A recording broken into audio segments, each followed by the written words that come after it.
I'm in charge of the household, and my rules are final. If you don't follow them, we'll get a divorce. Even though my husband was cheating on me, he still tried to boss me around. Why should I do everything he says? If that's how it's going to be, let's just get a divorce. I put all the loans in his name so he would see how much I contributed to our life together. My name is Belle. I'm 36 years old and work as a systems engineer. I've been married to my husband Derek for 6 years. We met through work because my company hired his company for some projects. When I was working for his company as a temp, he was very nice to me. We started hanging out outside of work, dated for a while, and then he proposed. I said yes. When I got married, I left my job at the company. Working as an engineer was very demanding and stressful, and the pay wasn't great. I was worried that if I kept working like that, I wouldn't have enough time for my husband, and our relationship would suffer. So I decided to become a freelancer. This way, I could have more time for household chores and to be with my husband. At first, freelancing didn't make much money, but I had engineering experience. Gradually, I got more clients and my income grew. I was surprised at how quickly things improved and was thankful for my husband's financial support during that time. I worked hard on housework, even though cooking wasn't my strong point. I used recipe books to try different meals to keep my husband happy. Thanks for cooking and cleaning. It really helps me out, he said. His praise made me feel good. In the beginning, we respected each other and had a happy life. But after a few years, my husband suddenly suggested, "Isn't it time for us to get a new house?" Huh? A new house? I was shocked when my husband brought it up. He's not the type to save money. Well, shouldn't we save a bit more first? I asked. What are you talking about? I earn a good income, don't I? Oh yeah, but we haven't had any financial issues since we got married. I said, even though I wanted to mention that it was because of my income too. Although he gave me money for household expenses, he always used up his own allowance before payday. So I saved as much as I could from my own freelancing income and added it to our budget. That's how we managed to live comfortably without any financial problems.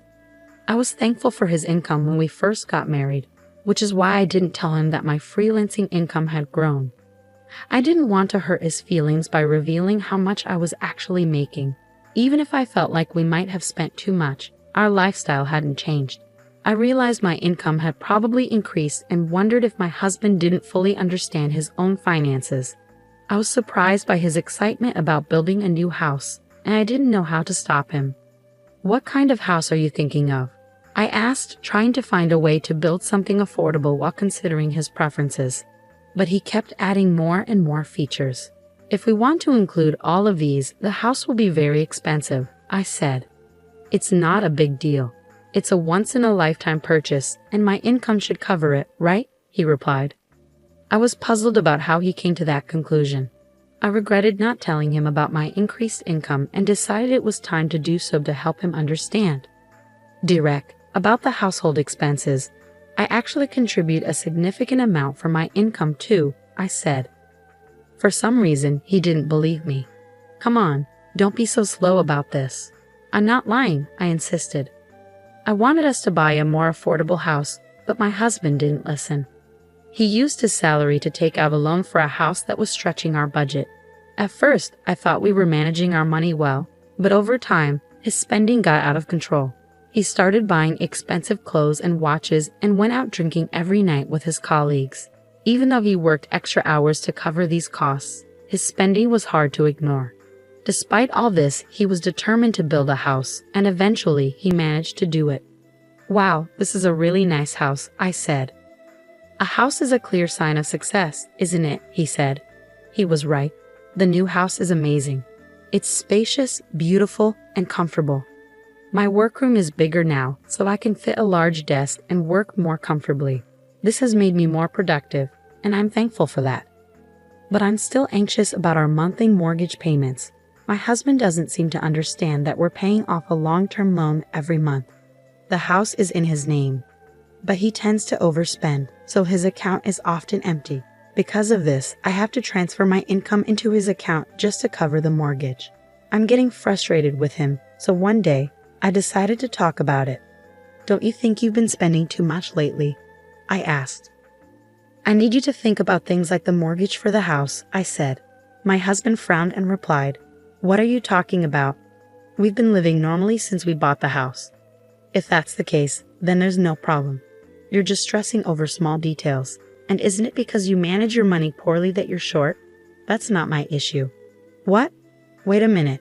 I'm always trying to save money from the daily expenses with the money you give me, and I'm also using my own earnings to cover the mortgage and other costs. So please don't talk to me like that. What's your problem? Besides, the amount you're contributing isn't that much, so don't act like it's a big deal. The one who earns the most is the best, and that's me. Don't try to give me advice, my husband said, trying to shut me down. I was shocked by how my husband had changed. He used to be kind and caring, but now our relationship felt strained. We barely talked, and sometimes we didn't even greet each other.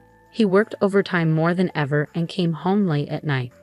I started to question if it was okay to continue living like this. We were just coexisting under one roof without meaningful conversations. Maybe it would be better to get a divorce. But if there was a chance to fix things, I wanted to try.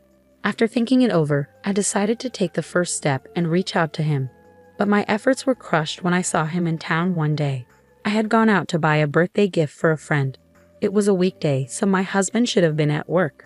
But instead, I saw him in town, dressed casually, walking with a young woman I didn't recognize. I was stunned and immediately thought he might be having an affair. To find out the truth, I hired a private investigator. After about 3 weeks, I got the results and went to the detective agency. It turned out my husband was indeed having an affair. The woman was his colleague, and the relationship had been going on for about 2 years. I finally understood why my husband had started spending so much and coming home late. It was because he was having an affair.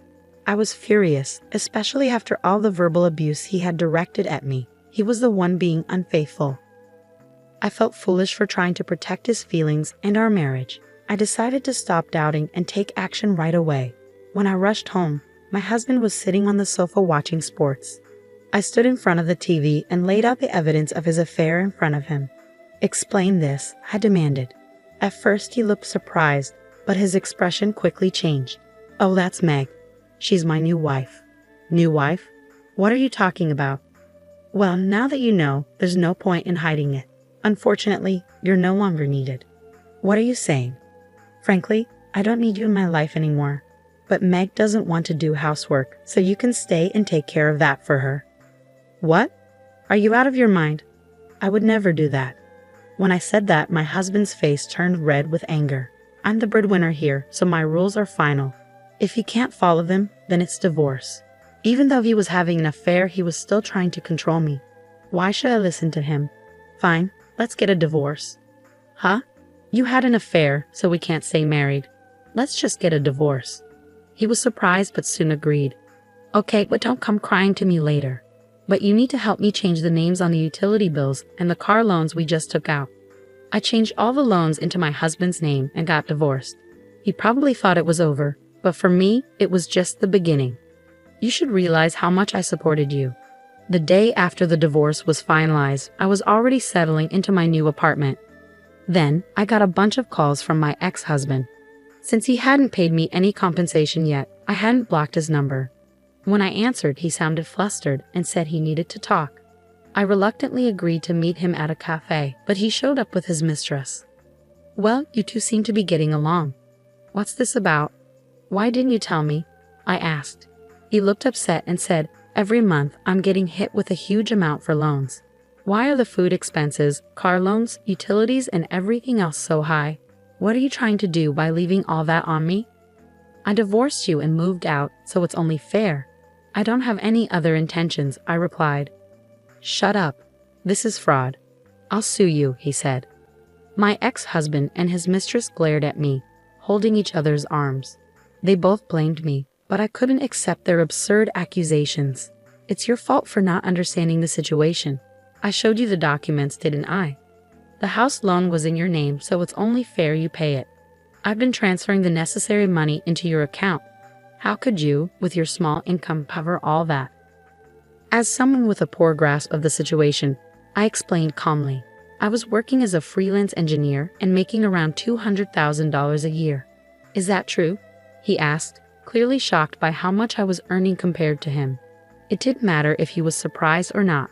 What mattered was that I hadn't received proper compensation yet. so I plan to pursue it through a lawyer. Are you trying to swindle money from us? He demanded. I'm just claiming what's rightfully mine. I'll also be making claims against your mistress, I said. I received compensation from both of them for the emotional distress they had caused me. My ex-husband's mistress was devastated to find out he wasn't using his own money to pay for the loan. The next day, she disappeared from his life. Their affair ended just like any other when the money ran out.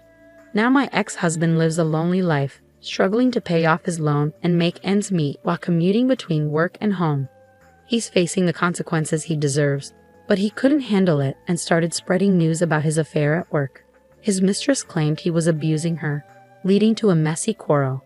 Since neither of them was credible, no one believed their claims. His financial troubles worsened, and he was eventually demoted and received a pay cut due to his inability to focus on work because of his mounting debts. It's all his own fault, and frankly, he brought it on himself. As for me, I was nervous at first when I moved into my new high-rise apartment, but now I'm enjoying my life here. I'm not interested in marriage or romance for a while, but that doesn't mean I want to be alone forever. If I meet someone in the future, I hope we can build a supportive relationship based on what I've learned from this experience. For now, I'm focusing on working hard and making the most of my time for myself.